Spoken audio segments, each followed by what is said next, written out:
Shalom Aleichem, très chers amis, nous sommes Erev Shabbat Kodesh Parashat Metzora et c'est aussi le Shabbat qui est juste avant la fête de Pessah qu'on appelle Shabbat Hagadol. Je vais essayer de trouver un enseignement qui va relier aussi bien la Parasha et la fête de Pessah. La Parasha commence avec la description de la purification du Metzora. Metzora, c'est quelqu'un qui a eu la maladie de la peau décrite par la Torah, Tsara'at.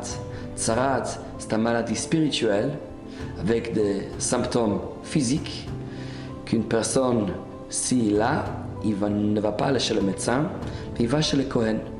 Le Kohen va l'examiner et il va le mettre en quarantaine ou bien il va le faire sortir du camp selon la gravité de son cas.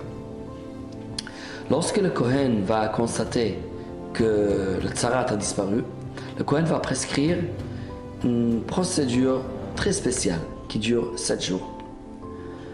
Une partie de la procédure demande que le Kohen va préparer, le Kohen va préparer 2 oiseaux vivants, purs, ve'etz erez, un morceau de bois de cèdre, ve'ezov, ushnitolat, de l'hysope et aussi un fil rouge. Et il va prendre ces 2 oiseaux avec un bol de maïm chayim, des eaux vives. Il va prendre le premier des oiseaux et il va faire la shrita, il va l'égorger dans le bol avec l'eau. Et ensuite, il va prendre le 2e oiseau et il va le tremper ensemble avec le tzerez, l'ezov shlitolat, le cèdre, l'hysope et le fil rouge, et il va le tremper dans l'eau vive, le maïm chaim, où il y a aussi un peu du sang du premier oiseau qu'il a égorgé. Il va prendre tout ça, ensuite il va asperger de ce mélange d'eau et du sang sur le Metzora 7 fois. En tous les cas, ça c'est la description. Ensuite, qu'est-ce qu'il va faire? Il va lâcher ce oiseau et il va le laisser en liberté. Le Kli Yakar dit quelque chose de très très joli.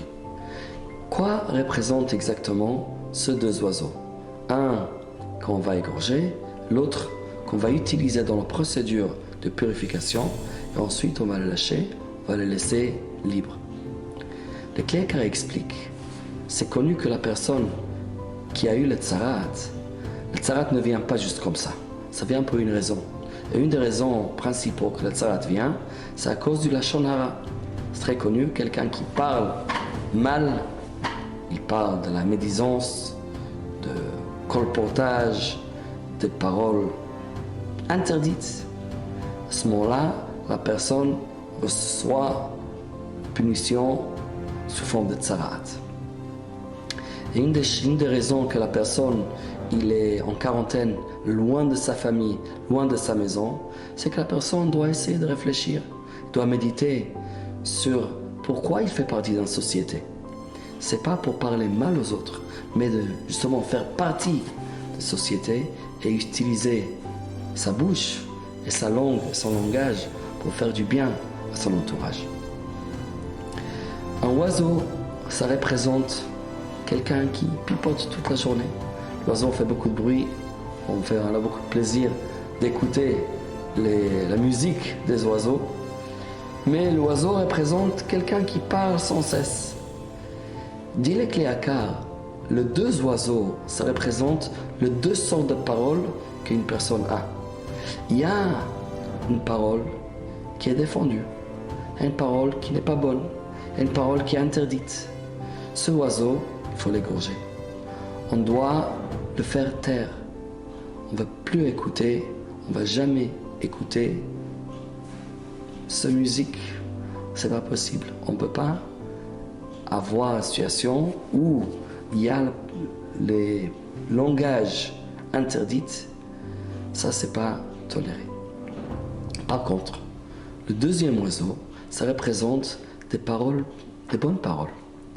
On a notre bouche qu'il faut utiliser l'idée, la philosophie juive derrière la parole, ce n'est pas qu'une personne doit se taire, il doit fermer la bouche, il doit prendre un vœu de silence, etc.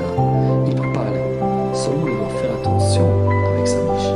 Il y a des lois, il y a des paramètres, il y a des critères à satisfaire avant de pouvoir discuter.